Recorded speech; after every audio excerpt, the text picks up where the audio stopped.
Maagang nagising si Adrian noong araw na iyon, nakatanaw sa malawak na bintana ng kanyang penthouse sa itaas ng isang kilalang gusali sa Maynila. Sa unang tingin, isa siyang tipikal na bilyonaryo, matikas, laging maayos ang ayos at sanay sa marangyang buhay. Sa likod ng gilas at tagumpay ay isang lalaking may kakaibang pananaw sa buhay. Lumaki si Adrian sa hirap. Anak siya ng dating karpintero at tindera ng gulay sa palengke. Mula pagkabata, natutunan na niya ang halaga ng paggalang sa bawat tao, anuman ang estado. Kaya ngayong siya na ang may-ari ng isang malawak na retail empire na may daang-daang branches sa buong bansa, hindi niya maiwasang mapansin kung paano nagbabago ang asal ng ilan sa kanyang empleyado kapag nasa taas na sila ng posisyon. Madalas niyang marinig ang mga reklamo mula sa mga customer, mga cashier na bastos, mga staff na matapobre, at mga superbisaryo na tila walang malasakit. Para sa kanya, hindi sapat ang galing sa trabaho kung walang puso sa serbisyo. Isang gabi, habang nagkakape sa kanyang opisina, naisip ni Adrian ang isang kakaibang paraan upang malaman ang totoo. Magpapanggap siyang isang ordinaryong mamimili at pupunta sa isa sa kanyang sariling branches. Nang walang kasamang bodyguard o sekretarya, gusto niyang makita kung paano siya tratuhin kapag wala siyang titulo o kapangyarihan. Kinabukasan, maaga siyang umalis sa opisina. Nakasimple lang siya, plain white t-shirt, faded jeans, at lumang rubber shoes. Upang mas mukhang ordinaryo, hindi na rin siya nag-ahit ng maayos at isinantabi ang mamahaling relo kapalit ng lumang wristwatch. Pagdating sa mall, halatang walang nakakakilala sa kanya. Dumiretso siya sa isa sa mga tindahan ng kumpanya, isang convenience store sa loob ng gusali. Habang nag-iikot, napansin niyang abala ang mga staff. May nag-aayos ng mga paninda, may naglilinis, at may cashier na abala sa harap. Dahan-dahan siyang lumapit sa counter at kumuha ng ilang bagay. Bote ng tubig, tinapay, at kape. Habang nasa pila, nakita niyang may isang matandang babae sa unahan na hirap maglabas ng barya. Halata sa mukha ng cashier ang pagkainip. "Nay, pwede bang bilisan niyo? Ang dami ko pang kailangang gawin." Maanghang nitong sabi. Napayuko ang matanda at nagmamadaling binilang ang sukli. "Pasensya na, anak. Medyo mahina na ang mata ko," sagot ng matanda. Pero sa halip na unawain, tumalikod ang cashier at nagbuntong hininga ng malakas. "Sus Mariosep, kung mahina na pala mata nyo, sana wag na kayong tumambay dito." Napakunot ang noo ni Adrian. Doon pa lang, alam na niyang may problema. Tahimik niyang pinanood ang bawat kilos ng cashier. Nakalaunan ay malalaman niyang si Rika pala ang pangalan. Maganda sana si Rika, maputi, may maayos na hubog ng mukha, at halatang marunong mag-ayos ng sarili. Pero iba ang daura niya, mayabang, tila nakatingin palagi mula sa itaas. Nang siya na ang sumunod na customer, agad siyang tiningnan ni Rika mula ulo hanggang paa. "Oh, ikaw, anong bibilhin mo?" sabi nito nang walang ngiti. Tahimik lang si Adrian. Inilapag ang mga pinamili at iniabot ang pera. Pero halatang iritado pa rin ang cashier. "Wala ka bang eksaktong bayad? Ang hirap sa inyo eh, purong malalaking pera. Tapos magrereklamo pa kung matagal ang sukli." Sabay irap at tapon ng resibo sa harap ng counter. Marami sa mga tao sa pila ang napatingin. Yung iba, napailing na lang. Ang matandang babae kanina ay nakatingin pa rin kay Rika na halatang hindi natutuwa. Ngunit hindi nagsalita si Adrian. Tahimik lang siyang ngumiti at kinuha ang resibo. "Salamat miss," mahinahon niyang sabi. Hindi niya alam na may dalawang customer sa likod ang kumukuha ng video ng insidente. Isa pa sa kanila ang nagkomento. "Grabe naman yung cashier, parang siya pa ang galit." Ngunit tumalikod lang si Rika at nagpatuloy sa pagtatrabaho. Wari bang walang nangyari. Lumabas si Adrian sa tindahan nang walang bahid ng galit sa mukha. Ngunit sa loob-loob niya, alam niyang hindi niya kayang palampasin iyon. Ang pagtrato sa tao, lalo na sa mahihirap, ay sukatan ng tunay na pagkatao. At ngayong siya mismo ang nakasaksi, kailangan niyang kumilos. Habang naglalakad sa parking area, pinanood ni Adrian ang video na ipinadala ng isang staff na lihim na nakakita sa eksena. Lalong sumidhi ang kanyang determinasyong hanapin ang ugat ng problema. Kung ganito makitungo ang cashier sa mga simpleng mamimili, paano pa kaya sa mga walang-wala? Bulong niya sa sarili habang sumakay sa kanyang kotse. Sa biyahe pabalik sa opisina, naalala niya ang mga panahong siya mismo ang inirapan at nilait noon sa palengke dahil sa suot niyang maruming tsinelas. Hindi niya akalaing mararanasan niya ulit iyon. Ngayon pa na siya ang may-ari ng establisimentong iyon. Pagdating sa opisina, tinawagan niya ang head ng HR. Gusto kong makita ang listahan ng mga reklamo laban sa mga empleyado sa branch ng mall na iyon. Mahinahon niyang utos. Hindi niya binanggit ang dahilan, ngunit alam ng HR na seryoso siya. Habang nakaupo sa swivel chair niya, napaisip siya. Sa lahat ng kayamanang naipon niya, ang pinakamahalaga pa rin ay kung paano siya tinuturing bilang tao, hindi bilang CEO, kundi bilang kapwa. At sa sandaling iyon, alam niyang nagsisimula na ang isang pagsubok. Hindi lang para sa kanya, kundi para rin kay Rika, ang cashier na sa hinaharap ay makakahanap ng leksyon mula sa pagkakamaling ginawa niya sa araw na iyon. Habang patuloy na iniisip ni Adrian ang nangyari noong araw na iyon, hindi niya maiwasang maramdaman ang bigat ng nakita niya. Hindi dahil siya ang napahiya, kundi dahil napagtanto niyang ganoon na pala ang trato ng ilang empleyado sa mga taong walang-wala. Para sa kanya, hindi iyon simpleng incident. Kinabukasan, maagang pumunta si Adrian sa opisina. Ngunit hindi bilang CEO na nakaupo sa mahogany desk at nakikipagpulong sa mga manager. Lumabas siyang muli. Bit-bit ang layuning makilala pa ng mas malalim ang babaeng cashier na si Rika. Ang babaeng walang takot mang insulto sa mga ordinaryong customer. Nagsuot siyang muli ng simpleng damit, bit-bit ang maliit na bag na parang pagod na trabahador. Pumunta siya sa parehong branch kung saan niya nakasalamuha si Rika. Sa pagpasok pa lang niya, naramdaman niya agad ang tensyon. Maingay ang paligid, mahabang pila, at iilang reklamo na naman mula sa mga customer. At naroon si Rika, nakataas ang kilay, may hawak na resibo, at tila walang pakialam sa paligid. "Ate, pwedeng paayos ng sukli ko? Parang kulang," sabi ng isang lalaking mamimili. "Ha? Sigurado ka bang marunong kang magbilang? 3 piso lang yan, huwag kang maarte," sagot ni Rika na may kasamang pagsimangot. Napahinto si Adrian sa gilid, pinanood ang buong eksena. Napailing siya.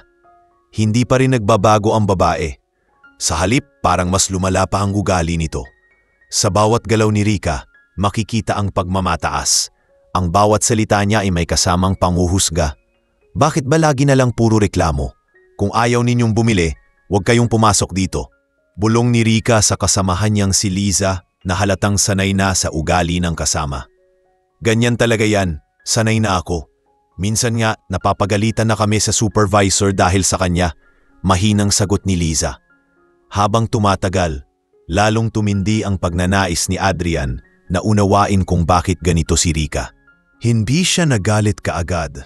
Gusto niyang malaman kung saan nag-ugat ang pagiging matapobre nito. Kaya matapos siyang magbayad at makalabas ng tindahan, pumwesto siya sa kainan sa tapat ng branch at doon siya nagmasid. Napansin niyang tuwing break ni Rika, palagi itong mag-isa, walang gustong lumapit sa kanya kahit ang mga kasamahan. Sa cellphone lang ito nakatutok at madalas ay nakasimangot. Makalipas ang ilang oras, silundan ni Adrian si Rika sa labas matapos ang shift nito. Sumakay ito ng jeep pauwi, kaya sinundan niya hanggang makarating sa isang lumang apartment sa may tondo. Doon niya nakita ang isang matandang babae na tila ina nito. nakaupo sa labas at may sakit. "Rika anak, may gamot ka bang nabili?" tanong ng matanda. "Wala nay, paubos na rin sweldo ko. Bukas na lang." "Huwag ka munang uminom ng malamig." Malamig na sagot ni Rika bago pumasok sa bahay. Sa sandaling iyon, parang may kumurot sa puso ni Adrian. Ang babaeng matapang at bastos sa trabaho ay may inapalang may karamdaman at halatang hirap din sa buhay. Muling bumalik sa kotse si Adrian at napaisip. Kawawa rin pala siya pero mali pa rin ang trato niya sa iba. Hindi dahilan ang kahirapan para maging bastos, sabi niya sa sarili. Sa mga sumunod na araw, nagpasya siyang ipagpatuloy ang kanyang pagmamasid. Muli siyang bumalik sa branch. Minsan ay bumibili lang ng tubig o tinapay. Minsan ay nagmamasid sa mga oras na abala ang cashier. Nakita niyang palaging may reklamo tungkol kay Rika. Isang bata ang pinagalitan dahil nagkamali sa bayad. Isang matandang lalaki ang pinagsabihan na sayang sa oras at minsan ay isang babae ang halos umiyak sa inis sa kanya. Pero sa likod ng lahat ng iyon, napansin din ni Adrian ang ilang bagay. Kapag walang ibang tao, si Rika ay tahimik lang. Minsan ay nakapipik sa kawalan. May bigat sa mga mata nito na parang may pinagdaraanan. Sa break room, minsan ay narinig ni Adrian na umiiyak ito habang kausap sa cellphone. "Oo nanay, magbabayad ako sa kuryente sa susunod na linggo. Hindi ko pa makuha ang bonus ko eh." Doon niya mas lalong naunawaan na ang ugat ng galit at kayabangan ni Rika ay hindi talaga ugali, kundi takot at pagod. Takot mawalan, pagod sa paulit-ulit na hirap na kahit anong gawin ay parang walang pagbabago. Ngunit kahit anong dahilan pa, hindi niya pwedeng palagpasin ang mga reklamo. Nagsimula nang dumami ang sumbong sa HR tungkol kay Rika, mula sa bastos na pakikitungo hanggang sa pagsagot sa customer.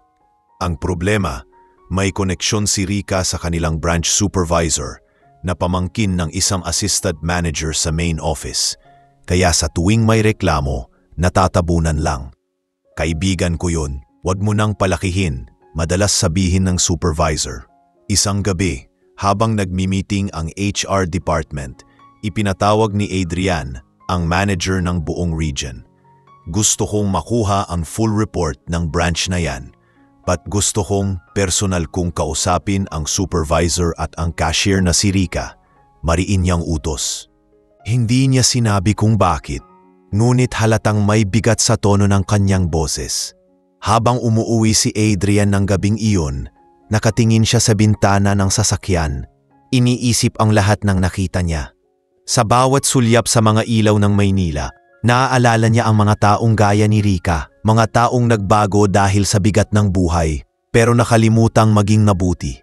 Sa puso niya, nagsisimula ng mabuo ang plano. Hindi para saktan o ipahiya ang babae, kundi para itama at turuan siya ng leksyon na hinding-hindi na niya makakalimutan. Lumipas ang ilang araw at tuloy-tuloy ang pagdami ng mga reklamo laban kay Rika. Sa bawat branch report na nakakarating kay Adrian, lagit-lagi ang pangalan nito ang lumilitaw. May customer na nagsabing tinadyakan daw ni Rika ang kahon ng paninda dahil sa inis. May isa naman na nagreklamong tinaponan siya ng resibo. Ang mga supervisor ay tila hindi na rin alam ang gagawin. Ngunit sa kabila ng lahat, nananatili pa rin siya sa trabaho dahil sa koneksyon niya sa pamangkin ng assistant manager. Alam yun ni Adrian, pero pinili niyang manahimik muna. Hindi pa ito ang tamang oras para kumilos. Isang hapon, nagpasya siyang bumalik sa branch nang hindi nagpapakilala bilang CEO. Nais niyang makita mismo kung paano makitungo si Rika sa gitna ng normal na araw. Nagsuot siya ng lumang damit at cap upang hindi siya makilala. Pagpasok niya, mahaba ang pila at mainit ang loob ng tindahan. Sa gitna ng ingay, narinig niya ang pamilyar na boses ni Rika. Malakas, may halong inis at walang pasensya. "Next, bilis-bilisan niyo. Ang dami pa naming kailangang asikasuhin." Sigaw nito habang iniskan ang mga paninda. Isang babae ang nag-abot ng perang kulang ng 5 piso at agad siyang pinagsabihan ni Rika. Wala kang barya? E di bawasan mo yung bibilhin mo. Hindi ito charity. Napayuko ang babae at iniwan na lang ang binili. Tahimik lang si Adrian habang nakapila. Kita niya ang mga customer na umiiling. Halatang naiinis sa ugali ng cashier. Nang siya na ang sumunod, dinala niya ang ilang produkto. Tinapay, gatas at sabon. Paglapit niya sa counter, agad siyang tinapunan ni Rika ng tingin. Ikaw na naman? Malamig nitong sabi. Tila naaalala siya bilang isa sa mga dati niyang customer na nakatsinelas. Oo, bumalik lang ako. Mukhang masarap kasi rito mamili. Mahinahong sagot ni Adrian. Pero halatang hindi natuwa si Rika. Kung gusto mong mamili, bilisan mo. Ang daming ko pang gagawin. Dagdag pa nito habang marahas na iniskan ang mga produkto. Hindi nagtagal, may lumapit na matandang lalaki na gustong magtanong kung saan ang presyo ng gatas. Ngunit bago pa man ito makapagsalita, sinigawan na ni Rika. Nasa harap, di mo ba nakikita? Baka gusto mo pa akong samahan. Natahimik ang matanda at naglakad palayo. Naramdaman ni Adrian ang kirot sa dibdib, hindi dahil sa sarili niyang karanasan, kundi sa pagtrato ni Rika sa mga taong walang kalaban-laban. Tahimik siyang tumingin sa kanya at marahan niyang sinabi, Miss, parang hindi naman tama ang tono mo sa mga customer. Napahinto si Rika at tiningnan siya ng masama. Excuse me? Sino ka ba para pagsabihan ako? Sabay sabing, kung ayaw mong asikasuhin kita, lumabas ka na lang. Hindi ako naka-assign para magpiis sa mga pasaway na customer. Sa sandaling iyon, napatingin ang mga tao sa pila. Tahimik, walang gustong magsalita, pero isang ale sa likod ang naglakas loob.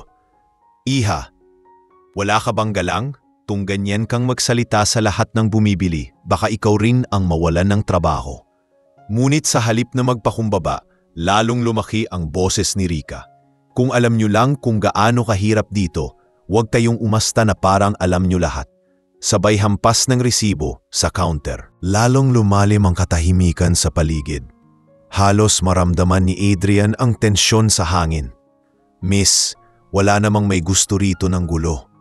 Pero dapat tandaan mo, walang trabaho kung walang customer. Mahinahong sabi ni Adrian na para bang isang magulang na nagpapayo sa anak. Ngunit lalo lamang itong nagpasiklab kay Rika. Huwag mo akong turuan, hindi mo alam ang pinagdadaanan ko. Sigaw nito sabay sabing, kung ayaw mo sa serbisyo ko, lumipat ka ng tindahan. Napangiti si Adrian, hindi sa tuwa kundi sa awa. Alam niyang ito na ang sandaling magpapatunay kung gaano kalalim ang ugat ng ugaling iyon. Pagkatapos ng insidenteng iyon, umalis si Adrian ng tahimik. Ngunit bago siya lumabas, lumapit sa kanya ang isa sa mga bagger. Sir, pasensya na po sa inasal na kasama namin. Madalas po siyang ganyan. Halos araw-araw may naaaway. Bulong nito. Bakit hindi siya pinapatawan ng parusa? Tanong ni Adrian. Sir, may kapit po kasi siya. Pamangkin daw ng assistant manager sa main office. Tumango lang si Adrian, pero sa loob-loob niya, alam niyang hindi na pwedeng ipagwalang bahala iyon. Pagbalik niya sa opisina, agad niyang ipinatawag ang HR head at ang regional manager. Ayokong may mangyaring ganyan sa kahit anong branch natin. Kailangan nating ayusin ito bago pa lumala. Seryosong sabi ni Adrian. Sir, may mga reklamo na rin po talaga kay Rika, pero lagi pong pinagtatakpan ng supervisor niya. Tugon ng HR head. Kung ganon, tanggalin muna sa posisyon ang supervisor. Iimbestigahan natin pareho, utos ni Adrian. Kinagabihan, habang nag-iisa sa opisina, tumingin siya sa labas ng bintana, tanaw ang mga ilaw ng lungsod. Naalala niya ang mukha ni Rika. Ang galit, ang yabang, pero sa ilalim noon ay may lungkot na hindi niya maipaliwanag. Hindi pa rin niya maalis sa isip ang nakita niyang matandang ina nito na may karamdaman. Naisip niya marahil ay puno na ng pagod ang buhay ng babae. Ngunit kahit ano pa ang dahilan, hindi nito binibigyan ng karapatang apihin ang iba. Sa mga sumunod na araw, tahimik ngunit masusing ipinagpatuloy ni Adrian ang kanyang investigasyon. Pinakuha niya ang mga CCTV footage ng branch at sa bawat video, paulit-ulit niyang nakikita kung paanong inaaway ni Rika ang mga customer. Lalong lumalim ang determinasyon niyang harapin ito mismo. Hindi bilang CEO, kundi bilang isang taong gustong magturo ng leksyon. Hindi dahil sa galit, kundi dahil naniniwala siyang bawat tao, gaano man katigas, ay may uwang pa ring magbago basta marunong kang magpakita ng tamang paraan para turuan. Kinabukasan, bago pa magbukas ang mall, nakapwesto na si Adrian sa loob ng kanyang sasakyan. Nakaparada sa di kalayuan mula sa branch na matagal na niyang minamasdan. Hindi na niya kailangang magtago. Alam niyang malapit nang matapos ang lahat ng kanyang mga obserbasyon. Ngayon, gusto niyang makita kung paano talaga gumagalaw si Rika kapag hindi siya napapansin. Suot niya pa rin ang kanyang simpleng kasuotan, isang polo shirt na medyo kupas at lumang pantalon. Pero sa likod ng payak na anyo, dala niya ang bigat ng katotohanang nalaman niya tungkol sa babaeng iyon. Habang binubuksan pa lang ang tindahan, nakita niyang si Rika ay abala sa pag-aayos ng resibo at paninda. Ngunit kahit walang customer, kapansin-pansin pa rin ang iritasyon sa kanyang kilos. Ang bawat paghinga niya ay tila may bigat at ang bawat tingin sa mga kasama ay puno ng pagod at inis. Liza, ayusin mo yung mga paninda sa likod, hindi yung puro cellphone ka lang dyan. Maanghang niyang sabi sa kasamahan. Oo na, Rika, mahinang tugon ni Liza, halatang ayaw nang makipagtalo. Sa kabila ng inis ni Rika, mapapansin mong may lungkot sa kanyang mga mata. Parang may bagay na bumabagabag sa kanya. Makalipas ang ilang oras, dumami na ang mga mamimili. Isang batang lalaki ang lumapit sa counter para bumili ng tinapay. Miss, pwede pong hulugan muna. Kukunin ko po mamayang hapon, sabi ng bata, halatang walang sapat na pera. Pero imbes na kausapin ng maayos, pinagsigawan ito ni Rika. Anong hulugan? Akala mo palengke to? Kung wala kang pera, wag kang mamili. Napaatras ang bata, halos maiyak. Lahat ng tao sa paligid ay napatingin. Ngunit walang nagsalita, doon na hindi nakatiis si Adrian. Lumapit siya sa counter at mahinahong sinabi, Miss, parang sobra naman yata yun. Baka naman pwede mong kausapin ng maayos yung bata. Tiningnan siya ni Rika mula ulo hanggang paa. Eto na naman tong matandaing customer. Bakit ba lagi kang nandito? Kung gusto mong magpakabida, ikaw na lang tumayo rito sa counter. Halos lahat ng nasa pila ay natigilan. Hindi ko naman sinasabi yan, miss. Mahinon pa ring sagot ni Adrian. Ang sinasabi ko lang, baka may mabuting paraan para sabihin yung gusto mong iparating. Pero imbes na mapaisip, lalong uminit ang ulo ni Rika. Tigilan mo ko ha! Hindi mo alam kung anong pinagdadaanan ko araw-araw. Ang dali para sa inyo magsalita dahil hindi nyo naman nararanasan to. Sigaw ni Rika na halos umalingaw-ngaw sa buong tindahan. Nahihiya na si Lisa at ang ibang staff pero walang makapagsalita. Ang mga customer ay nagumpisang magbulungan at may ilang nagsimula ng kumuha ng video sa kanilang cellphone. Ramdam ni Adrian ang bigat ng sitwasyon pero nanatili siyang kalmado. Hindi ko alam ang pinagdadaanan mo. Totoo yan, mahina niyang sabi. Pero hindi rin dahilan yun para maliitin ang iba. Halos maiyak sa galit si Rika.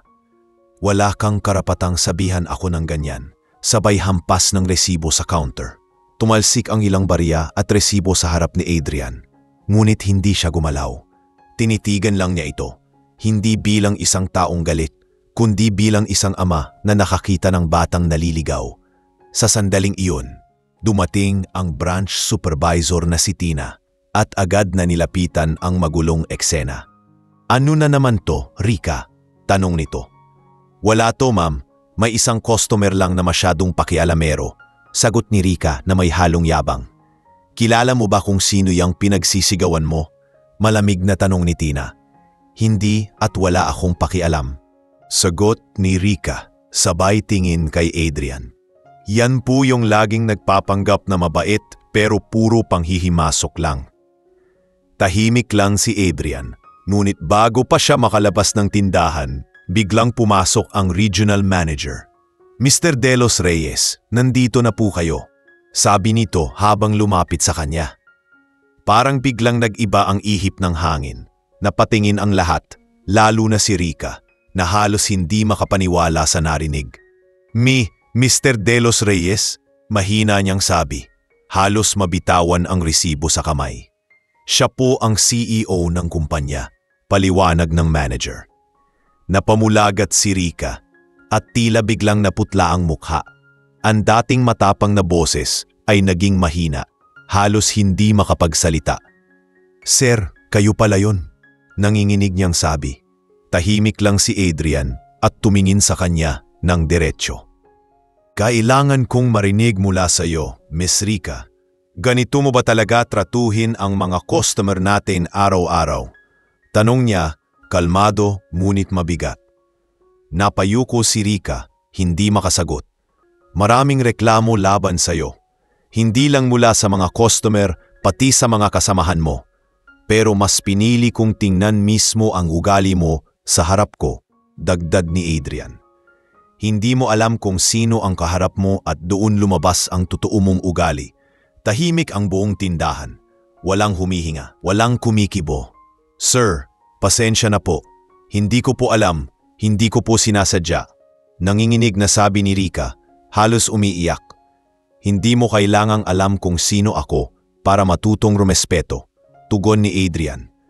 Ang respeto ay hindi dapat binabase sa suot, sa pera o sa posisyon ng tao. Tahimik siyang tumalikod at lumabas ng tindahan, habang ang manager ay naiwan para kausapin si Rika tungkol sa magiging aksyon. Habang naglalakad si Adrian palabas ng mall, ramdam niya ang bigat sa dibdib. Hindi niya gustong ipahiya ang babae, ngunit kailangan niyang ipakita ang kahalagahan ng kababaang loob at respeto. Alam niyang mahirap ang buhay. Alam niyang may pinagdaraanan si Rika, ngunit mas mahirap kung mawawala na ang puso sa gitna ng lahat. Sa loob-loob niya, nagpasya siyang hindi niya agad tatanggalin si Rika. Sa halip, may mas malalim siyang plano, isang pagkakataon para sa pagbabago, kung sakaling handa itong matuto. Kinabukasan, dumating si Adrian sa main office ng maaga, hawak ang makapal na folder na naglalaman ng lahat ng reklamo laban kay Rika. Tahimik siya habang naglalakad papunta sa conference room kung saan nakatakdang pag-usapan ang insidente. Sa mesa, naroon na ang HR head, ang regional manager at ilang miyembro ng legal team. Nakalatag sa harap nila ang mga printout ng mga reklamo, may video clips, mga sulat ng customer at mga screenshot ng social media posts kung saan binabanggit ang bastos na cashier sa isa sa kanilang branches. Tahimik ang lahat nang magsimula siyang magsalita. Hindi lang ito simpleng kaso ng masamang ugali, sabi ni Adrian. Ito ay patunay na may mali sa sistema, kung paanong napapayagan nating manatili sa serbisyo ang isang taong walang respeto sa kapwa. Habang nag-uusap sila, binanggit ng HR head na ilang beses na raw silang nakatanggap ng reklamo, ngunit napipigilan ng branch supervisor ang pag-akyat ng report. Sir, close po kasi yung supervisor kay Rika. Pamangkin daw siya ng assistant manager sa regional office, kaya natatakpan, paliwanag nito. Tumango si Adrian. Kung ganon, hindi lang si Rika ang dapat managot. Lahat ng nagbulag-bulagan sa maling ginagawa niya, kailangan ding matuto, mariin niyang sabi. Sa puntong iyon, nagdesisyon siyang pumunta mismo sa branch kinahapunan upang harapin ang lahat ng sangkot sa insidente. Pagdating niya sa tindahan, tahimik ang lahat, halos walang gustong magsalita. Ang supervisor, si Tina, ay halatang kinakabahan. Si Rika naman ay nakaupo sa isang tabi, tahimik at maputla. Ma'am Tina, mahinahon ngunit mabigat ang tono ni Adrian. Narinig ko na ang panig ng HR. Gusto kong marinig ang sayo. Bakit mo pinapayagan ang ganitong asal ng tauhan mo? Hindi makatingin si Tina. Sir, akala ko po kasi kaya ko siyang disiplinahan. At saka, pamangkin po kasi siya ni Sir Rod ng Regional Office. Natatakot po akong masermonan. So mas pinili mong manahimik kaysa itama ang mali? Tugon ni Adrian. Hindi na nakaimik ang supervisor. Lumapit si Adrian kay Rika. Tahimik pa rin ito. Halos hindi makatingin. Rika, sabi niya, narinig ko ang panig ng lahat. Ngayon gusto kong marinig ang iyo. Tumingin si Rika sa kanya. May bakas ng luha sa mata. Sir, pasensya na po. Alam kong mali ang mga ginawa ko. Hindi ko na po maipaliwanag kung bakit ako naging ganun. Siguro kasi, pagod lang ako at nasanay na ako na kailangan kong ipakita na matapang ako para hindi apihin. Pero mali pala yun. Napatigil siya sandali bago nagpatuloy. Sir, hindi ko po alam na kayo pala yung customer. Pero kahit hindi ko alam, dapat naging magalang pa rin ako. Ang totoo, natakot ako nang malaman kong kayo pala yun. Tahimik si Adrian habang nakikinig. Kita sa kanyang mukha na hindi siya galit, pero seryoso. Hindi mo kailangang matakot dahil CEO ako. Matakot ka sa kung anong klase ng tao ang nagiging ikaw kapag walang nakakakita.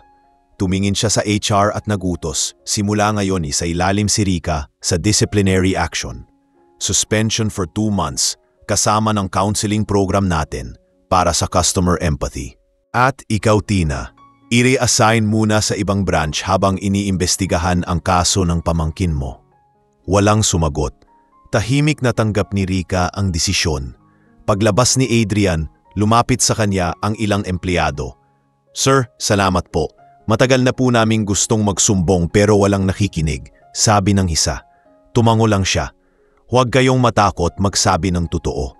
Ang kumpanya natin ay para sa tao, hindi para sa takot. Lumakad siyang palabas ng mall na may mabigat ngunit magaan sa pakiramdam.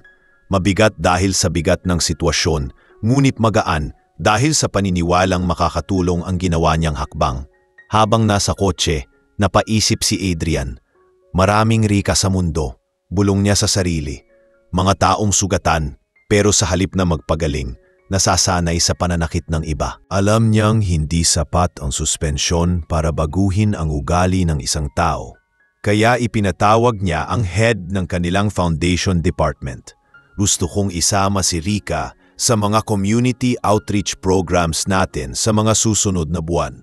Sabi niya, hayaan nating makita niya kung gaano kahirap ang buhay ng mga taong dati niyang minamaliit.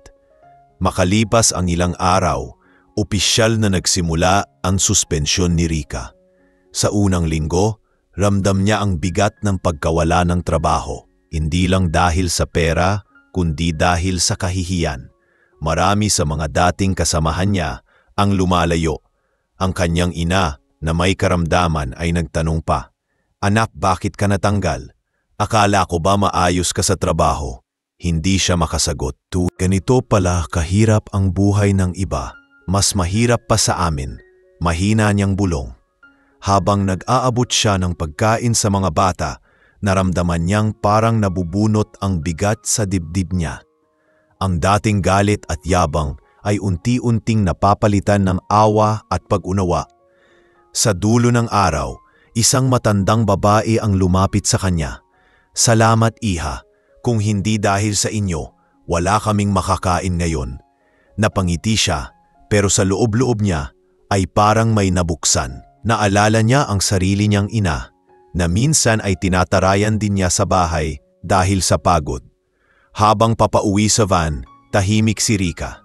Tumingin siya sa langit at mahinang sinabi, "Salamat po sa pagkakataong ito. Hindi ko alam na kailangan ko palang bumaba para makita kung gaano kataas ang dapat kong baguhin." Sa malayo, habang tumatakbo ang sasakyan, ang mga ilaw ng siyudad ay tila kumikislap, parang mga paalala na sa gitna ng mga pagkakamali may pag-asang bumangon muli. Lumipas ang ilang linggo mula nang mapatawa ng suspensyon si Rika. Sa una, parang mahirap para sa kanya ang mga araw na walang trabaho. Sanay siyang gumising ng maaga, pumasok sa branch at buong araw ay nakikihalubilo sa mga customer. Kahit pa madalas ay may tensyon. Pero ngayong wala na siya sa tindahan. Tahimik ang paligid. Ang tanging naririnig niya ay ang mahinang hinga ng kanyang inang may karamdaman at ang patuloy na ingay ng trapiko sa labas ng kanilang inuupahang maliit na apartment. Tuwing gabi, humihiga siya sa gilid ng kama ng ina at napapaisip, ito ba ang kabayaran sa mga maling ginawa ko? Ngunit sa halip na sisihin ang mundo, unti-unti niyang natutunan na sisihin ang sarili. Isang araw, nakatanggap siya ng tawag mula sa HR department ng kumpanya. Rika, sabi ng boses sa kabilang linya, inatasan ni Mr. De Los Reyes na samahan mo siya at ang iba pang empleyado sa isang proyekto sa probinsya. Hindi ito bahagi ng trabaho mo bilang cashier, pero bahagi ito ng iyong proseso ng pagbabago. Sandaling natahimik si Rika. Hindi niya inaasahan na mismong CEO ang babanggit ng pangalan niya. Sige po, sasama ako, mahina niyang sagot. Kinabukasan, sumakay siya ng van ng kumpanya papunta sa isang malayong bayan sa Nueva Ecija, kung saan may programang magbibigay ng mga libreng grocery at tulong sa mga magsasaka. Pagdating nila roon, mainit ang sikat ng araw at makikita ang mga taong nag-aabang. May dalang mga basket at supot, sabik na makatanggap ng tulong. Habang si Rika ay nag-aabot ng mga groceries, naramdaman niyang bumabalik ang kirot sa dibdib niya. Dati, hindi siya makatingin sa mga ganitong tao. Noon, iniisip niya na kung mahirap ka, kasalanan mo yon. Pero ngayon, sa bawat ngiti at pasasalamat ng mga tao, parang unti-unting nababasag ang pader ng kayabangan sa puso niya. Salamat po, Hija. Napakabuti ninyo, sabi ng isang matandang lalaki habang tinatanggap ang bigas. Ngumiti lang siya, ngunit sa loob-loob niya, gusto niyang umiyak. Habang abala ang lahat, napansin niya si Adrian na tahimik lang na nakamasid sa malayo. Hindi niya ito agad nilapitan. Nahihiya pa rin siya, lalo na't iyon ang unang beses nilang magkikita uli matapos ang insidente. Ngunit hindi rin nagtagal. Siya mismo ang nilapitan ni Adrian. Rika, tawag nito sa kalmadong boses. Agad siyang napalingon at napayuko. Magandang umaga po, sir, mahina niyang sabi. Kumusta ka na? Tanong ni Adrian. Mas mabuti na po, sir. Marami po akong napagtanto. Pasensya na talaga sa lahat ng nangyari, sagot niya habang pinipigilang manginig ang boses. Tumango lang si Adrian at ngumiti. Hindi mo kailangang humingi ng tawad sa akin. Ang mahalaga, naiintindihan mo na kung saan ka nagkamali. Habang patuloy silang nag-aabot ng mga tulong, nakita ni Adrian kung paano naging mas mahinahon at magalang si Rika. Nakangiti ito sa bawat taong lumalapit at kusa pang tinutulungan ang mga matatanda. Sa unang pagkakataon, nakita niya sa kanya ang kababaang matagal nang nawala. Kinagabihan, nagkaroon sila ng maliit na pagtitipon sa munting bulwagan ng barangay. Nagsalita si Adrian sa harap ng mga empleyado at residente. Hindi lang tulong ang layunin ng proyektong ito, sabi niya, kundi ang magturo ng pakikipagkapwa-tao. Sa negosyo man o sa simpleng araw-araw na buhay, respeto pa rin ang pinakamahalagang puhunan. Habang nakikinig si Rika, parang tumagos sa kanya ang bawat salita ni Adrian. Naalala niya, tang mga sandaling bastos siyang nakipag-usap sa mga customer. Ang mga panahong inirapan niya ang mga mahihirap at ang mga pagkakataong ginamit niya ang kapangyarihan para iparamdam sa iba na mas mataas siya. Napahawak siya sa dibdib niya at napaluha nang hindi niya namamalayan. Maya-maya, lumapit si Adrian sa kanya. Rika, mahinahon nitong sabi, alam kong hindi madali magbago. Pero minsan, kailangan nating maranasan ang sakit para matutunan ang halaga ng kabutihan. Napahikbi siya at mahina ang tinig na sagot. Sir, Hindi ko po alam kung paano ako makakabawi. Ang dami ko pong nasaktan. Tiningnan siya ni Adrian. May halong pag-unawa at kabaitan sa mga mata. Ang pagbabago ay hindi binabayaran sa salita, kundi ipinapakita sa gawa. Pumalik ka sa trabaho. Kapag tapos na ang programa mo, pati pakita mo na ibang Rika na ang babalik.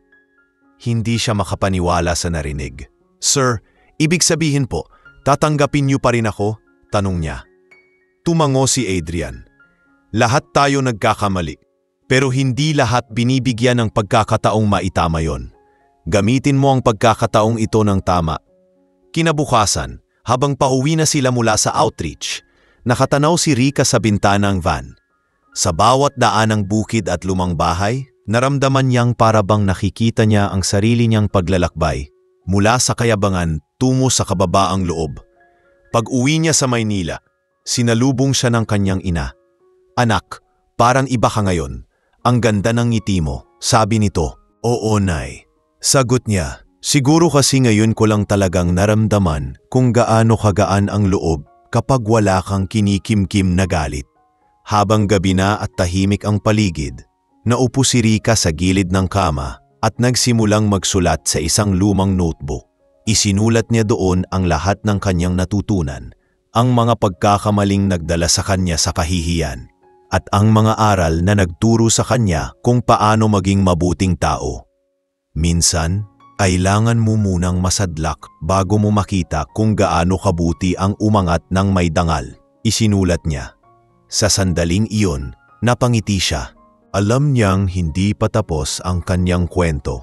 Ngunit sa wakas, nagsisimula na siyang bumangon hindi bilang isang bastos na cashier, kundi bilang isang babaeng handang magbago at matutong muli magmahal at rumespeto sa kapwa.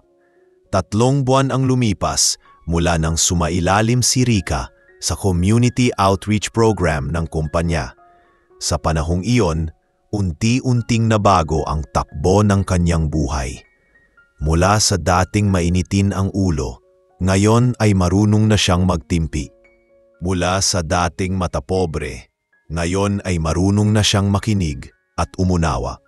Sa bawat araw ng kanyang pagsasama sa mga programang tumutulong sa mahihirap, natutunan niyang hindi pala kayamanan o ganda ng damit ang sukatan ng pagkatao, kundi kung gaano ka marunong magbigay ng malasakit kahit sa mga taong walang maibabalik sa'yo. Ang dating masungit na cashier ay tila naging ibang tao. Ngunit sa kabila ng kanyang pagbabagong ito, may kaba pa rin sa kanyang puso. Hindi niya alam kung tatanggapin pa siya sa kumpanya. Isang araw, nakatanggap siya ng tawag mula sa HR department. Rika, natapos mo na ang probation period mo. Ipapatawag ka ni Mr. De Los Reyes bukas sa main office. Sabi ng HR officer. Kinabahan siya agad. Hindi niya alam kung ito ba ay para sabihing maaari na siyang bumalik o tuluyan ng matatanggal. Buong gabi siyang hindi nakatulog. Iniisip kung ano ang sasabihin niya sa CEO. Kinaumagahan, maagang nagbihis si Rika ng maayos. Simple lang ang suot niya, puting blouse at maayos na pantalon, pero maayos at disente. Habang naglalakad papasok ng building, hindi niya maiwasang mapahinto at mapatingin sa malaking signage ng kumpanya. Dati takot akong pumasok dito. Mahinang sabi niya sa sarili, ngayon gusto kong patunayan na karapat-dapat ako. Pagpasok niya sa opisina, sinalubong siya ng sekretarya ni Adrian. Nasa loob na po si Sir, hinihintay ka niya. Marahan siyang kumatok at nang marinig ang tuloy ka, dahan-dahan siyang pumasok. Nakaupo si Adrian sa kanyang mesa. Nakangiti nang makita siya. Magandang umaga, Rika. Bati nito. Magandang umaga rin po, sir. Sagot niya, medyo nanginginig pa ang boses. Kumusta ka na? Tanong ni Adrian habang tinitingnan siya ng mahinahon. Mas mabuti na po ako ngayon, sir. Marami po akong natutunan. Napagtanto ko po kung gaano kahalaga ang respeto at kababaang loob. Tumango si Adrian. Narinig ko mula sa outreach coordinator natin na mahusay ka raw sa pagtulong sa mga tao. Ikaw daw mismo ang nagboluntaryong tumulong mag-ayos ng mga gamit kahit lampas na sa oras ng trabaho. Napayuko si Rika. Ginawa ko lang po yung dapat. Parang binabawi ko lang pong lahat ng nasira ko dati. Hindi mo kailangang bawiin ang nakaraan, sagot ni Adrian. Ang mahalaga, nagbago ka. Saglit siyang tumigil at nagbukas ng folder. Rika, pinag-usapan namin ng management ang kaso mo. At dahil nakita namin ang laki ng pagbabago mo, gusto naming bigyan ka ng isa pang pagkakataon. Hindi siya agad nakasagot. Napaiyak na lang siya sa tuwa. Sir, salamat po. Hindi ko po alam kung paano ako makakabawi sa kabutihan niyo. Ngumiti si Adrian. Hindi mo kailangang bumawi sa akin. Bumawi ka sa mga taong dati mong sinigawan, inirapan, o pinaramdamang mababa. Ipakita mo sa kanila kung sino ka ngayon. Tumango si Rika at sa mga salitang iyon, parang nabunutan siya ng tinik. Paglabas niya sa opisina, huminga siya ng malalim at napangiti. Sa wakas makakabalik na siya. Ngunit alam niyang iba na ang pagbabalik na ito.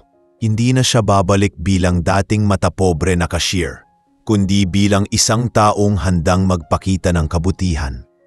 Pagbalik niya sa branch, tila nagulat ang mga dating kasamahan niya. Si Rika yun. Bumalik siya, bulungan ng mga staff. Lumapit si Liza, ang dati niyang kaibigan na madalas niyang pagalitan. Rika, ikaw nga, kamusta ka na? Sa halip na sumagot ng malamig, ngumiti siya at niyakap ito. Ayos lang ako, Liza. Pasensya na pala sa mga nagawa ko noon. Hindi makapaniwala si Liza.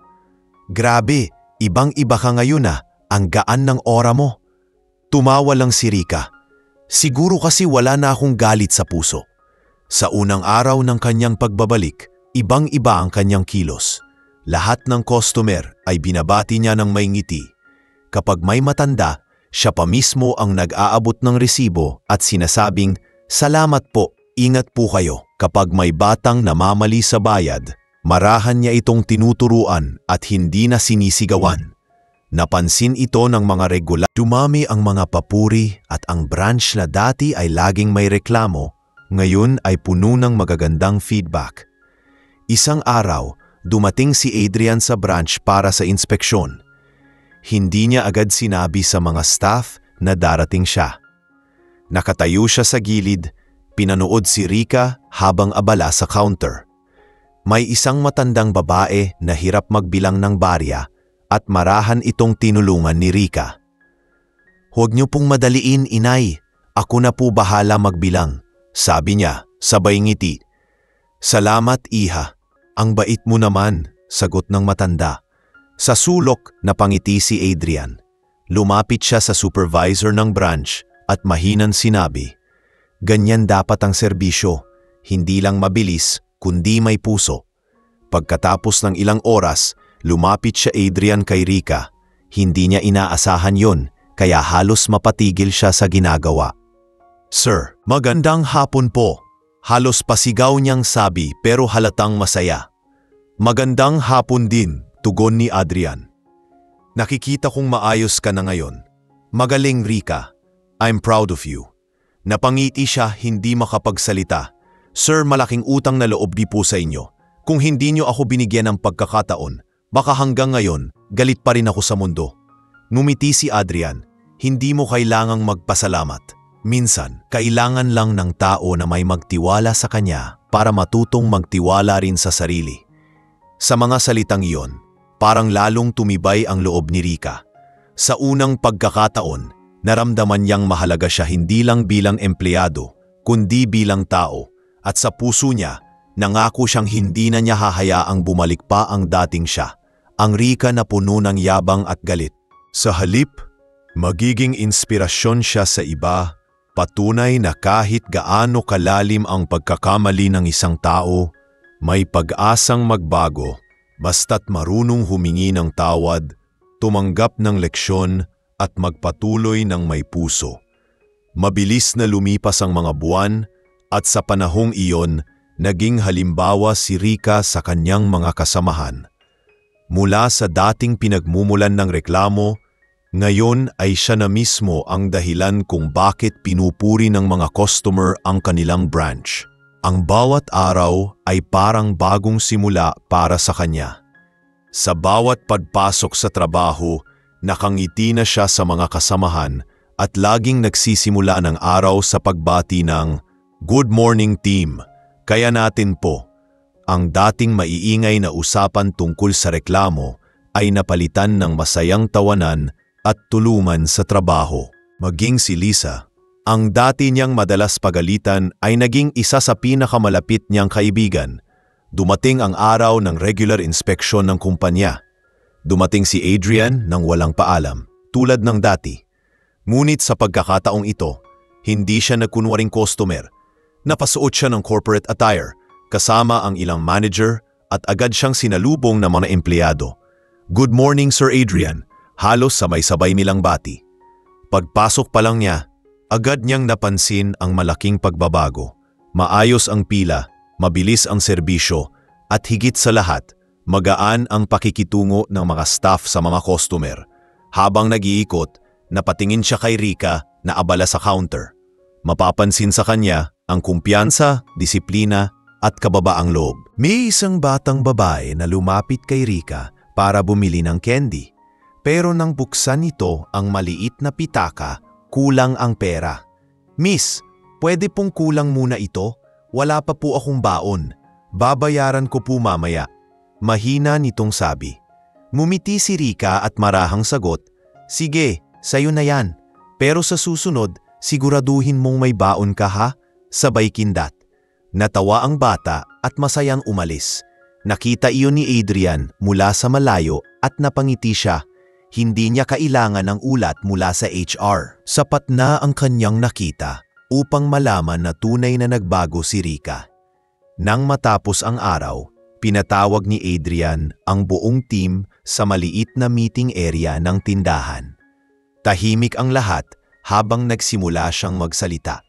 "Bago ako magsimula, gusto kong magpasalamat sa inyo. Matagal-tagal na rin mula noong huli akong bumisita dito. At masasabi kong malaki ang ipinagbago ng branch na ito.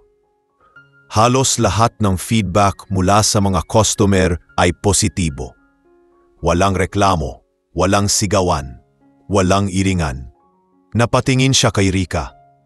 "At higit sa lahat, nakita kong may isa sa inyo na nagsilbing inspirasyon sa pagbabago ng branch na ito."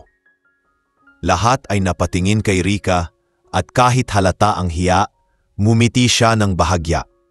"Rika," sabi ni Adrian, "noong una kitang nakilala, akala ko wala ka ng pag-asa. Nakita ko kung paano mo pinahiya ang mga customer, kung paano ka nagalit sa mundo. Pero ngayon, iba na ang nakikita ko. Isang empleyado na may puso, may malasakit at higit sa lahat, marunong magmahal sa trabaho niya." Napaluha si Rika. Hindi niya alam kung ano ang sasabihin. "Sir, salamat po. Lahat ng yon dahil binigyan niyo ako ng pagkakataon. Kung hindi po dahil sa inyo, baka hindi ko matutunang tumingin ng tama sa mga tao." Ngumiti si Adrian. "Hindi ako ang dahilan ng pagbabago mo, Rika. Ikaw yon. Ikaw ang pumili na magbago. At dahil dyan, gusto kong sabihin sa lahat na simula ngayon, si Rika ay itatalaga bilang senior cashier ng branch na ito." Napalakpak ang lahat. Si Liza ang unang lumapit at niyakap siya. "Grabe Rika, ang galing mo. Dati inaaway mo lang ako. Ngayon ikaw na ang boss ko." Sabay tawa. Natatawa ring umiiyak si Rika. Hindi makapaniwala na ang dating pinagbabawalan ng HR ay ngayon ay pinagkakatiwalaan na. Pagkatapos ng meeting, lumapit si Adrian kay Rika at nagpaalam. "Patuloy mo lang yan, Rika. Huwag mong kalimutan kung saan ka nanggaling. Ang tagumpay, hindi nasusukat sa taas ng posisyon, kundi sa kabutihang iniwan mo sa iba." Tumango siya. "Opo sir, hindi ko po kakalimutan yan." Habang paalis si Adrian, napatingin siya sa paligid ng tindahan. Dati punong-puno ito ng tensyon at reklamo. Pero ngayon, magaan, masigla at puno ng ngiti. Sa sumunod na mga buwan, Lalo pang pinagsikapan ni Rika ang trabaho.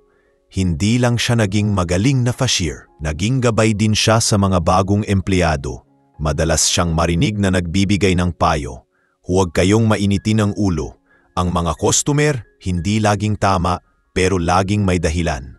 Makinig kayo, kasi minsan, yun lang ang kailangan nila.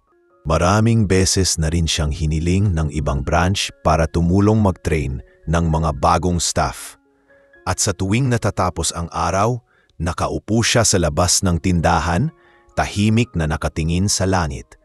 Nagpapasalamat sa Diyos at kay Adrian sa pagbabagong nangyari sa kanya. Isang gabi, habang pauwi, nadaanan niya ang dati niyang madalas pagalitan na customer, isang matandang babae na dati niyang tinatarayan. "Rika?" Tanong ng matanda parang hindi makapaniwala. "Ikaw ba yung dating cashier na suplada?" Tumawa siya at napahiya. "Ako nga po, inay. Pasensya na po sa mga nagawa ko noon." "Aba, kung ganyan ka na ngayon, mas lalo kitang ikararangal." Sagot ng matanda sabay tapik sa balikat niya. Bihira ang taong marunong umamin ng mali at magbago. Habang naglalakad pa uwi, ramdam ni Rika ang kabuuan ng kanyang paglalakbay, mula sa pagiging mapagmataas hanggang sa pagkakaroon ng pusong marunong umunawa. Hindi man naging madali ang proseso, alam niyang sulit ang lahat. Sa isip niya, naalala niya ang sinabi ni Adrian noon, "Ang respeto, hindi hinihingi, pinapatunayan." Ngayon, alam na niya kung gaano iyon katotoo. At sa bawat umaga na darating, handa siyang harapin ang bagong araw bilang patunay na ang kahit sinong tao, basta marunong tanggapin ang pagkakamali at bukas sa pagbabago, ay kayang baguhin hindi lang ang sarili, kundi pati ang mundo sa paligid niya. Lumipas ang ilang buwan at lalong nakilala si Rika sa kumpanya dahil sa kanyang kasipagan at kabutihan sa trabaho. Ang dating pinagmumula ng problema ay ngayon naging sandigan ng kanyang mga kasamahan. Madalas siyang lapitan ng mga bagong empleyado upang humingi ng payo at hindi siya nag-aatubiling tumulong. "Rika, paano mo nasasabay yung mga customer na sabay-sabay?" Tanong ng isang bagong cashier. Mumiti siya at sagot, "Simple lang, hinga ka muna bago ka magsalita. Huwag mong hayaang mauna ang emosyon mo kaysa sa isip mo. Laging may dahilan kung bakit nagagalit o nagmamadali ang customer. Kapag inintindi mo sila, mas madali mong maiintindihan ang trabaho mo." Habang lumilipas ang mga araw, nagbago rin ang pakikitungo ng mga tao sa kanya. Ang mga dating naiirita sa kanya ay ngayoy humahanga na. Ang mga manager ay proud na may empleyadong tulad niya, at si Adrian, bagaman bihira nang bumisita sa branch, ay madalas pa ring magtanong sa HR tungkol sa kanya. "Kumusta si Rika? Maayos pa rin ba?" Madalas niyang itanong. Lagi naman niyang natatanggap ang parehong sagot. "Sir, si Rika po ngayon ang isa sa mga pinakamagaling naming empleyado." At sa puwing naririnig niya iyon, hindi niya maiwasang ngumiti.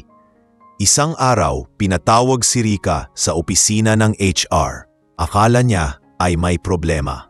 Pero laking gulat niya nang sabihin ng HR manager, "Rika, nais kang makita ni Mr. De Los Reyes sa main office bukas ng umaga. May ipag-uutos siya sa'yo." Agad siyang kinabahan. "Ako po? Sigurado po ba kayo?" "Oo, ikaw. Huwag kang kabahan. Wala kang ginawang masama." Nakangiting sagot ng HR. Buong gabi, hindi siya makatulog. Paulit-ulit niyang iniisip kung ano kaya ang dahilan ng pagpatawag. Kinabukasan, maaga siyang dumating sa opisina. Habang naglalakad papunta sa opisina ng CEO, parang bumalik lahat ng alaala. Yung unang beses niyang nakausap si Adrian, yung mga pagkakataong halos gusto na siyang ipatanggal, at yung araw na binigyan siya nito ng pangalawang pagkakataon. Kumatok siya ng marahan sa pinto. "Tuloy ka," sabi ng boses sa loob. Pagpasok niya, nakita niya si Adrian na nakatayo sa tabi ng mesa, hawak ang ilang dokumento. "Magandang umaga po, sir." Bati niya. Magandang umaga rin, Rika. Umupo ka. Tugon ni Adrian.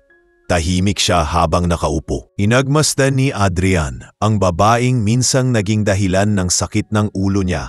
Ngunit ngayon ay isa na sa pinakamagaling niyang empleyado. Rika, sabi niya sa kalmadong tono, napapansin ko ang galing mo nitong mga huling buwan. Ang branch ninyo ay consistently nasa top sa customer satisfaction. At ayon sa mga report, ikaw ang isa sa dahilan kung bakit maayos ang samahan ng team mo. Kaya gusto kong malaman mo na pinili ka naming ipadala sa bagong branch bilang head cashier. Bagong lugar, bagong hamon.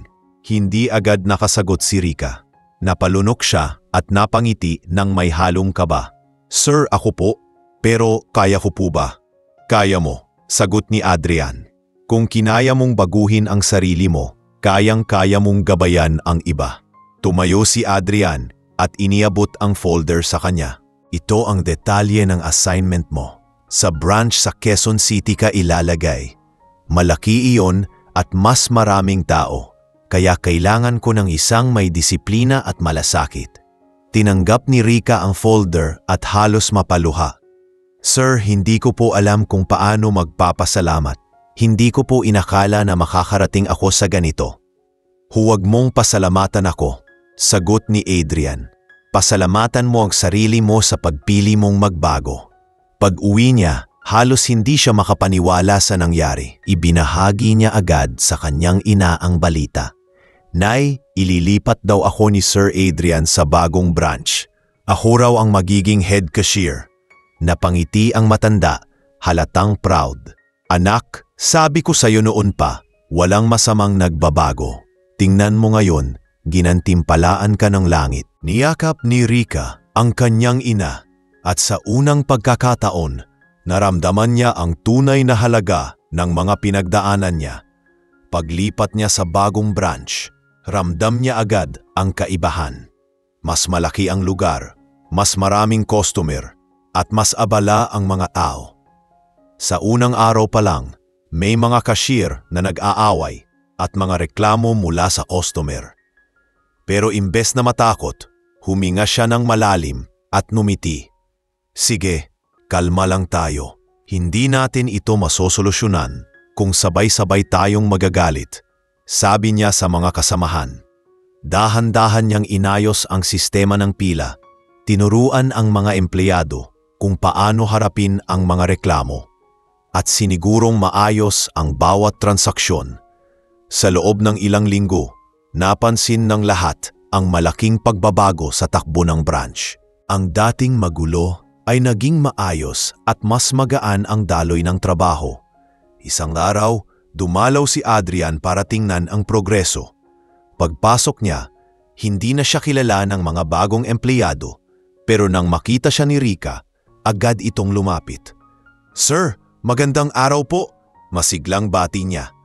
Ngumiti si Adrian habang pinagmamasdan ang maayos na operasyon ng branch. Ang galing mo, Rika. Mukhang maayos na ang lahat dito. Salamat po, sir. Sinusubukan ko lang pong gawin kung ano ang itinuro niyo sa akin, na ang serbisyo, hindi lang trabaho, kundi tungkulin. Napangiti si Adrian. Tama ka, at masaya akong makitang natutunan mo na yan. Pag-alis ni Adrian, naiwan si Rika na nakatingin sa paligid. Nakita niyang nakangiti ang mga kasamahan, abala pero masaya. Naalala niya ang sarili niya noon, galit, walang pasensya at puno ng yabang. Ngayon, siya na ang nagtuturo sa iba kung paano maging mahinon at may respeto. Sa puso niya, alam niyang hindi lang siya basta cashier. Isa na siyang patunay na kahit sino, gaano man kababa o kapait ang nakaraan, may pagkakataon pa ring magbago at umangat basta't may puso, tiyaga at kababa ang loob. Sa gabing iyon, habang pauwi siya, napatingin siya sa langit at mahina niyang nasabi, "Salamat Panginoon, salamat sa pangalawang pagkakataon." Makalipas ang ilang buwan sa bagong branch, lalong tumibay ang reputasyon ni Rika bilang isang mahusay na head cashier. Ang mga dati niyang kasamahan sa lumang branch ay madalas pa ring bumibisita at nagsasabing, "Iba ka na talaga ngayon, Rika. Dati suplada ka. Ngayon ang gaan mong kausap." Sa tuwing naririnig niya iyon, numingiti lang siya at sinasagot ng, "Siguro kasi natutunan ko na kung gaano kaganda ang pakiramdam kapag marunong kang makinig sa tao." Unti-unti na siyang nakilala, hindi lang sa branch kundi sa buong kumpanya bilang ehemplo ng pagbabago. Maraming bagong empleyado ang nagiging inspirasyon ang kanyang kwento. Ang ilan ay nagsasabing, "Ma'am, dati po gusto ko nang sumuko sa trabaho. Pero nung naririnig ko po yung kwento ninyo, nagbago isip ko. Kung kayo nga po nagbago, siguro kaya ko rin." Sa tuwing may ganitong pagkakataon, nararamdaman ni Rika na may saysay ang lahat ng pinagdaanan niya. Isang araw, habang abala siya sa counter, pumasok ang isang matandang babae. Medyo magulo ang buhok nito at halatang pagod. Sa unang tingin pa lang, naalala niya ang sarili niyang ina. "Iha," mahinang sabi ng matanda, "pwede bang ipasuyo na lang ako? Hindi ko kasi mabasa tong listahan ko. Mahina na mata ko." Agad siyang lumapit. "Walang problema po, inay. Ako na po bahala." Dahan-dahan niyang binasa ang listahan. Binili ang mga kailangan at inabot ito sa matanda. "Magkano lahat, iha?" tanong nito. "Inay, libre na po yan," sagot ni Rika sabay ngiti. Napatingin ang matanda sa kanya, tila hindi makapaniwala. "Bakit mo gagawin yan, anak? Dati po kasi may mga pagkakataon na naging bastos ako sa mga tulad ninyo. Ngayon gusto kong bumawi kahit sa simpleng paraan." Umiyak na niyakap siya ng matanda. "Salamat anak, ang bait mo. Sana dumami pa ang mga katulad mo." Sa sandaling iyon, hindi napigilan ni Rika ang sarili. Napaluha siya. Hindi dahil sa awa, kundi sa tuwa. Dahil sa wakas, naramdaman niyang nabayaran na niya kahit kaunti ang mga pagkukulang niya sa nakaraan. Sa gilid ng tindahan, tahimik lang na pinanood ng mga empleyado ang eksena. Lahat sila ay humanga sa kanya. Mula noon, mas lalo siyang nirerespeto ng kanyang mga kasama. Kinabukasan, habang nasa opisina siya ng branch, dumating ang isang liham mula sa main office. Bukas loob niya itong binasa at laking gulat niya nang mabasa na imbitado siya sa isang malaking event ng kumpanya. Nakasulat doon na siya ay isa sa mga napiling tumanggap ng parangal bilang Employee of the Year. Halos hindi siya makapaniwala. Agad niyang tinawagan ang kanyang ina para ibalita. "Nay, bibigyan daw ako ng award ng kumpanya. Hindi ko po inakala na mangyayari to." "Anak, iyan ang bunga ng kabutihan mo. Kung minsan, kailangan lang talaga nating dumaan sa hirap para maunawaan ang tunay na halaga ng kababaang loob," sagot ng kanyang ina. Dumating ang araw ng parangal. Nasa malaking hotel ang lahat ng empleyado at mga opisyal ng kumpanya. Suot ni Rika ang isang simpleng bestida, maayos ang ayos at halatang kabado. Habang tinatawag ang mga parangal, sunod-sunod ang palakpakan. Hanggang sa marinig niya ang sariling pangalan.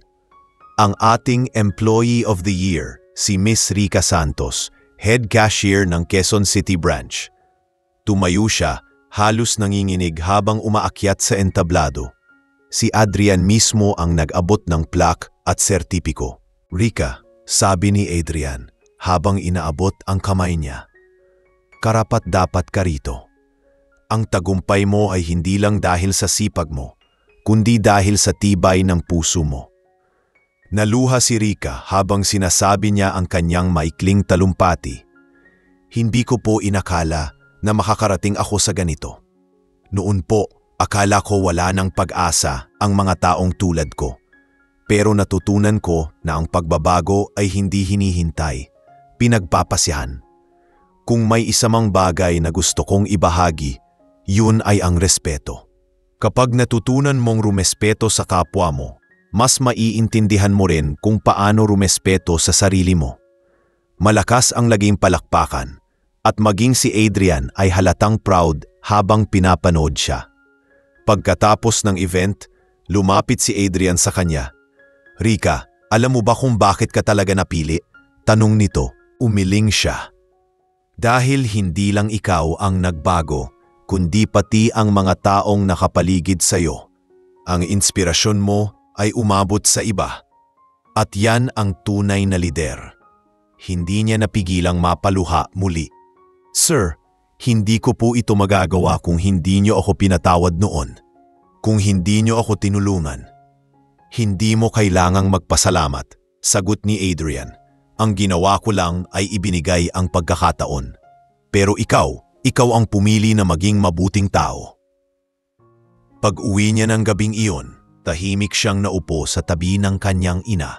Hawak niya ang plak ng parangal habang nakatingin sa bituin sa labas ng bintana.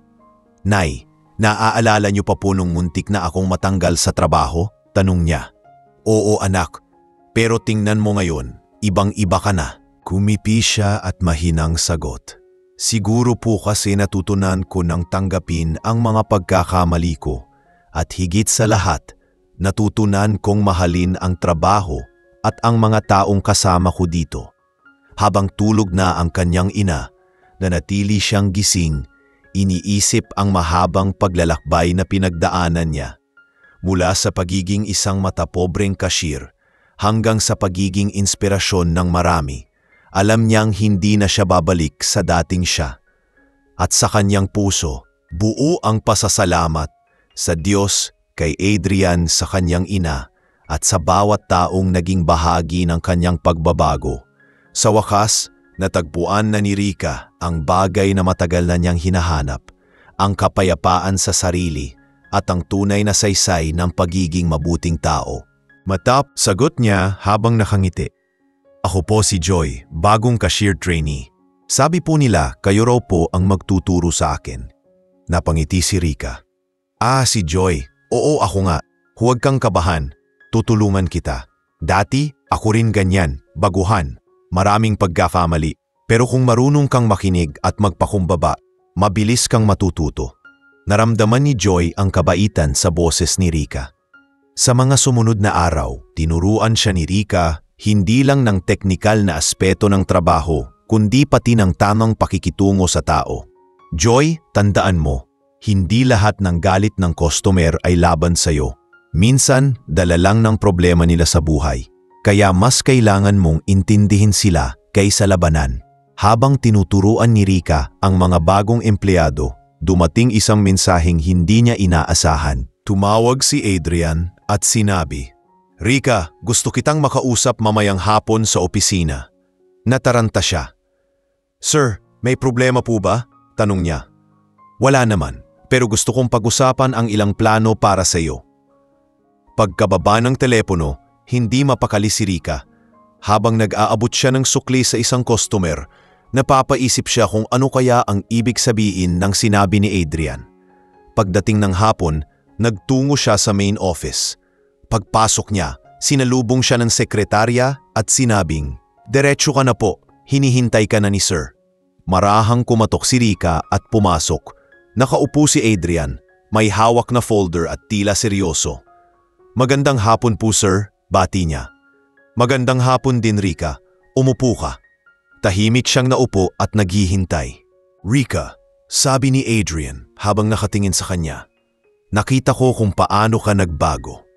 Mula sa pagiging isang empleyado na puno ng galit, naging inspirasyon ka ngayon sa marami. At sa tingin ko, oras na para sa susunod na hakbang mo sa kumpanya. Napatingin si Rica halatang nagulat. Sir, anong ibig niyo pong sabihin? May bala kaming magbukas ng bagong branch sa Pampanga, paliwanag ni Adrian. At gusto kitang gawing branch supervisor doon, hindi lang bilang tagapamahala ng mga cashier, kundi bilang pinuno ng buong operasyon. Napanganga siya sa gulat. Ako po? Supervisor? Oo, ikaw. Alam kong kaya mo. Napatunayan mo na hindi lang sa salita kundi sa gawa ang iyong kakayahan. Ang leader na gusto ko sa branch ay hindi lang magaling, kundi marunong ding umunawa sa tao. At nakita ko yan sa iyo. Hindi agad nakapagsalita si Rica.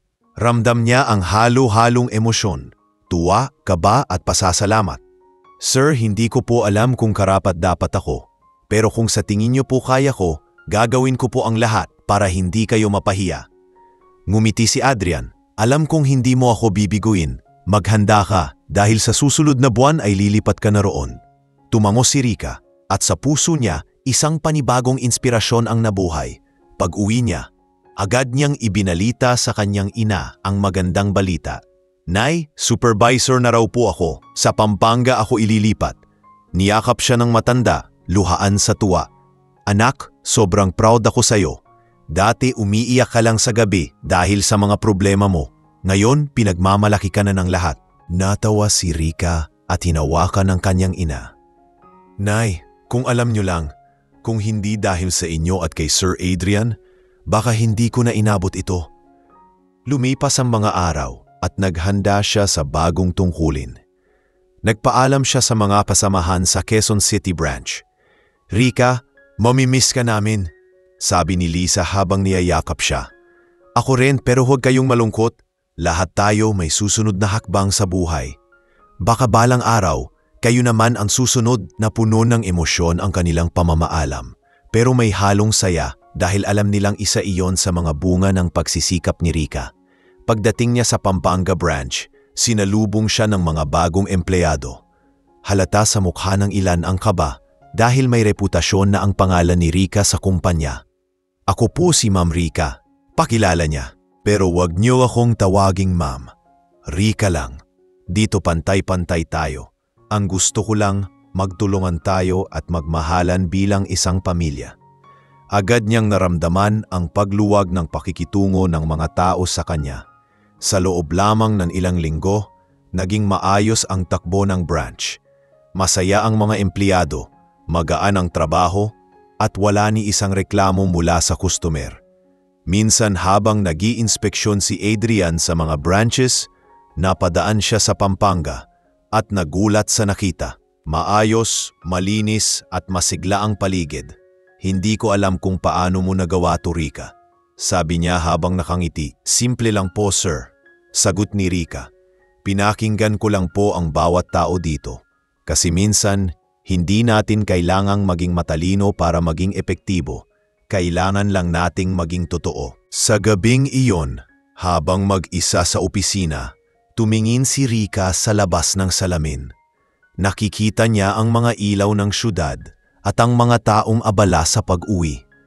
Naalala niya ang sarili niya noon, ang babaeng puno ng galit at takot, ang babaeng akala niya ay wala ng halaga. Ngayon, isa na siyang lider, hindi lang sa trabaho, kundi sa puso ng maraming tao. Napangiti siya at mahinang sinabi sa sarili, "Salamat, Panginoon. Kung hindi ko pinagdaanan ang lahat ng iyon, hindi ko mararanasan kung gaano kaganda ang buhay kapag natutunan mong magpatawad, magpakumbaba at magmahal." Sa mga sumunod na buwan, lalo pang sumigla ang bagong branch na pinamumunuan ni Rika. Araw-araw ay may mga bagong customer na bumabalik dahil sa maayos na serbisyo. At maging ang mga empleyado ay masiglang nagtatrabaho sa ilalim ng kanyang tamumuno. Halos araw-araw, may papuri siyang natatanggap mula sa main office. Ngunit higit sa lahat, masaya siya dahil sa wakas, natagpuan na niya ang lugar kung saan nararapat ang kanyang bagong pagkatao, isang lider na marunong magtiwala, umunawa at magpakumbaba. Sa tuwing dumarating siya sa umaga, laging may ngiti sa labi ang kanyang mga kasamahan. "Good morning, Ma'am Rika," bati nila. Ngunit agad niyang sinasagot, "Good morning din. Walang ma'am. Rika lang, ha? Pantay-pantay tayo rito." Isang araw habang abala siya sa opisina ng branch, dumating ang isang lalaking customer na tila may problema. Nakatas ang kilay at halatang mainit ang ulo. "Sino ang superbisa dito?" Malakas nitong tanong. Agad na lumapit ang isa sa mga cashier. "Sir, ako po si Rika, superbisaro dito. Ano pong maitutulong ko?" "Bakit ganito? Mali ang sukli na binigay ng cashier mo. 60 piso ang kulang." Sigaw ng lalaki habang nakataas ang boses at pinagtitinginan na ng mga tao. Tahimik lang si Rika at marahang lumapit. "Sir, humihingi po ako ng paumanhin kung nagkamali ang staff namin. Pwede ko po bang makita ang resibo at sukli? Kinuha niya ito at maingat na tiningnan. Matapos ilang sandali, mumiti siya at marahang sabi, "Sir, tama po pala ang sukli. Ang item po ninyo ay may discount, kaya bumaba po ang total. Pero salamat po dahil sinuri ninyo, malaking tulong to sa amin para maging mas maingat pa." Tahimik ang lalaki, halatang nahiya sa sarili. Ganun ba? Pasensya na ha, medyo pagod lang kasi ako. Walang problema po, sir. Naiintindihan ko. Baka gusto niyo po ng tubig, sagot ni Rika. Sa halip na mainit ang ulo, naging magaan ang usapan nila. Sa dulo, nagpasalamat pa ang lalaki. Salamat, Ma'am Rika. Ibang klase kang supervisor. Nang umalis ang lalaki, nilapitan siya ng isa sa mga bagong cashier. Ma'am, dati po ba kayo talaga ay masungit? Tanong nito na tila nagtataka. Napatawa si Rika. Oo, sobra. Dati, siguro ako ang unang sisigaw kung may ganitong nangyari. Pero natutunan kong hindi kailanman mauubos ang galit kung galit din ang ipapalit mo. Mas madaling mapawi yan kapag kabaitan ang itinugon mo. Ang simpleng pangyayaring iyon ay nagpatibay sa kanya bilang pinuno. Alam niyang kung hindi siya nagbago, baka ngayon ay siya pa rin ang dahilan ng gulo, hindi ng solusyon. Pagkalipas ng ilang linggo, nakatanggap siya ng tawag mula kay Adrian. Rika, balita ko, maayos na maayos dyan sa branch mo. Napakasarap pakinggan. Proud ako sa'yo, sabi nito. Salamat po, sir. Ginagawa ko lang po ang itinuro nyo. Alam mo, Rika, gusto kitang imbitahan sa Annual Leadership Summit ng kumpanya. Gusto kong ikaw mismo ang magbahagi ng kuwento mo sa harap ng mga bagong empleyado. Napamulagat si Rika. Ako po? Sir, hindi naman po ako sanay magsalita sa harap ng marami. Hindi mo kailangang sanayin yan. Ang kailangan lang nila ay marinig ang totoo at ang kuwento mo, iyon ang inspirasyong kinakailangan ng marami. Dumating ang araw ng summit. Nasa malaking convention hall sila at daan-daang empleyado ang dumalo. Tahimik ang lahat nang tawagin ang pangalan ni Rika. Narito po ngayon sa ating harapan ang isang dating cashier na minsan ay nakagawa ng pagkakamali, ngunit pinili ang landas ng pagbabago. Palakpakan natin si Miss Rika Santos. Halos nanginginig siya habang umaakyat sa entablado.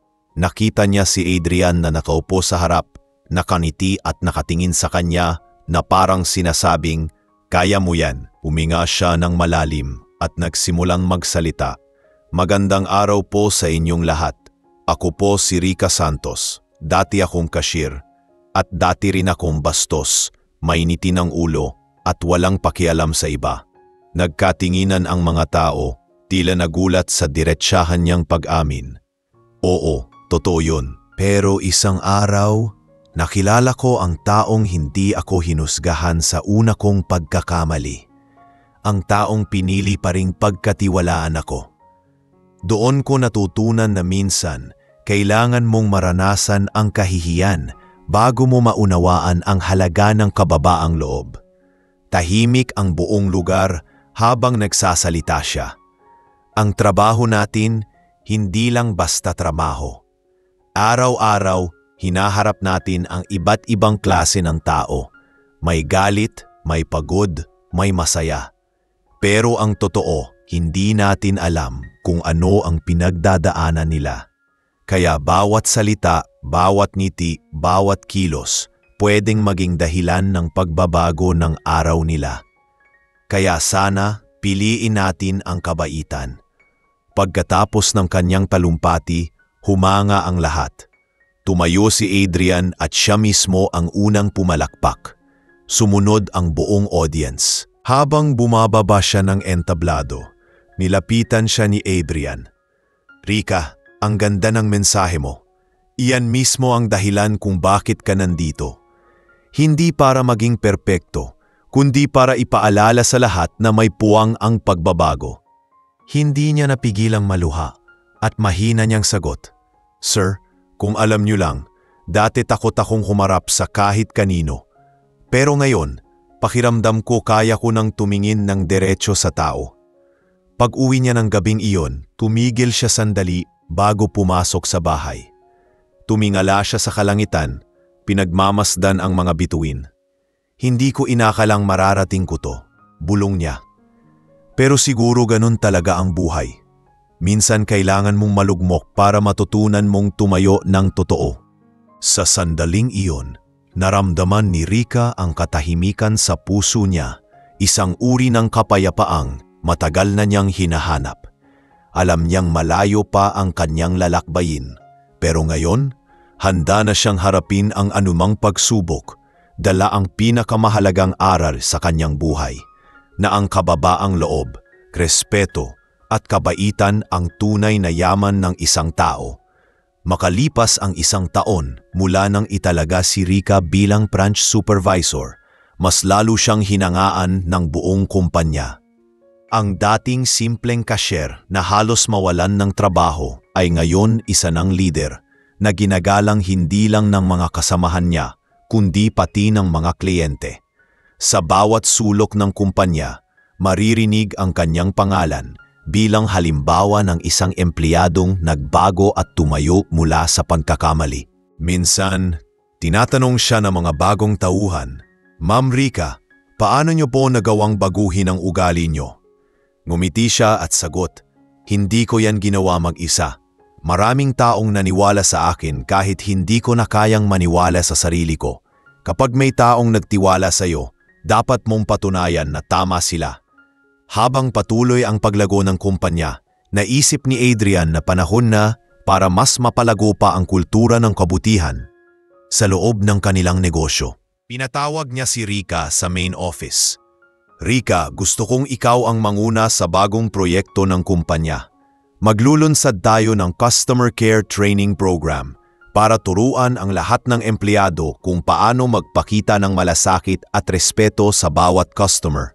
Sabi ni Adrian, "Gusto kong ikaw mismo ang magdisenyo ng programang ito dahil ikaw ang buhay na patunay ng aral na gusto nating iparating."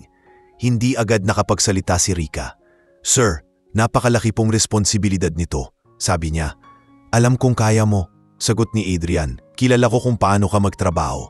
Ang kailangan ko lang ay yung puso mong tumulong sa iba." Napangiti si Rika, napuno ng tuwa at kaba. "Gagawin ko po ang lahat, sir." Mula noon, abala siya sa pagbuo ng programa. Gumawa siya ng mga module, nagplano ng mga aktibidad at nagsimula ng mga pagsasanay. Pero hindi lang basta training ang gusto niyang ituro. Gusto niyang iparamdam sa mga empleyado ang halaga ng kabaitan at malasakit, ang mismong aral na nagpabago sa kanya. Sa unang araw ng kanilang seminar, nagsimula siya sa mga simpleng salita. "Lahat tayo, minsan nagkakamali. Pero ang mahalaga, marunong tayong tumanggap ng pagkakamali at magbago. Hindi mo kailangang maging perpekto para maging mabuti. Kailangan mo lang marunong umintindi." Tahimik ang lahat habang nakikinig, at sa bawat kwento niya, ramdam ng mga empleyado ang katapatan ng kanyang mga salita. May ilan pang napaluha habang pinapakinggan ang kanyang karanasan. Ang pagiging bastos noon, ang kahihiyan sa harap ni Adrian at ang pagbabagong nagdala sa kanya sa kung ano siya ngayon. Matapos ang unang batch ng training, nagulat si Rika sa feedback.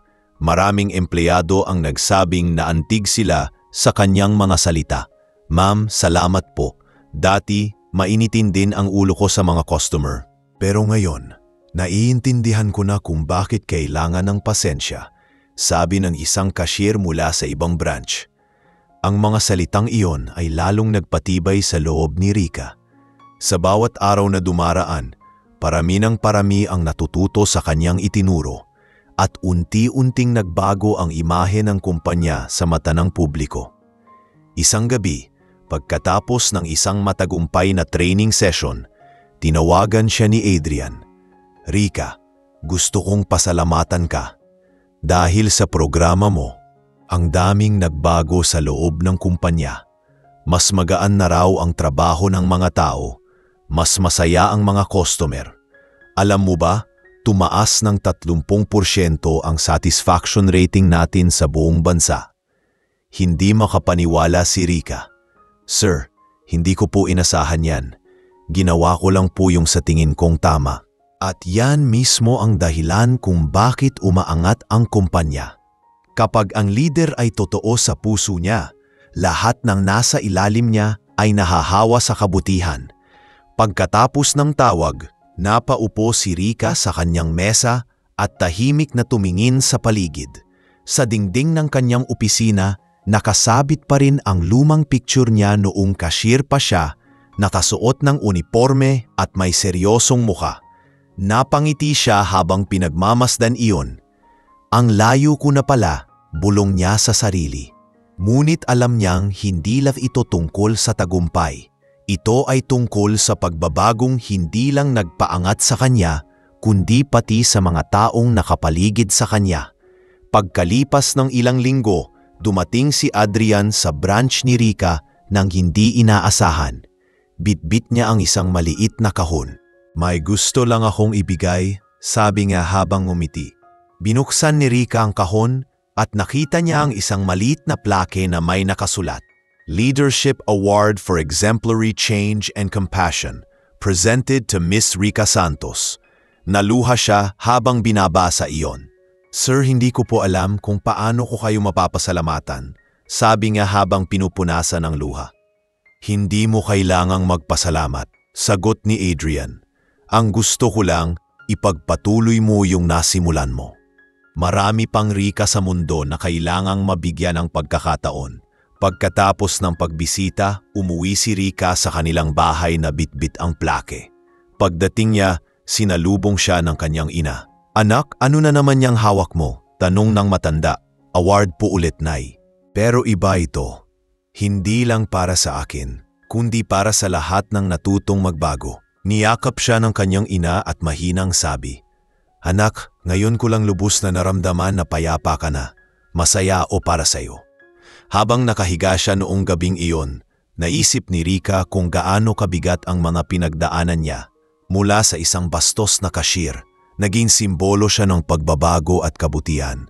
At sa bawat taong lumalapit sa kanya ngayon upang magpasalamat o humingi ng payo, lagi niyang sinasabi, huwag mong hayaan na ang pagkakamali mo ang magtakda kung sino ka. Ang magtatakda niyan ay kung paano mo itatama ang pagkakamali mo.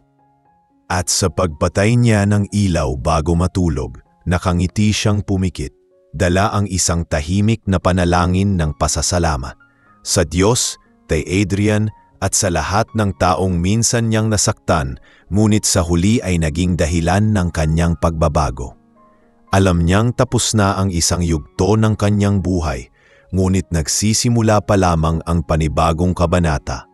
Isang buhay na puno ng inspirasyon, pag-asa at kabutihang walang hinihinging kapalit.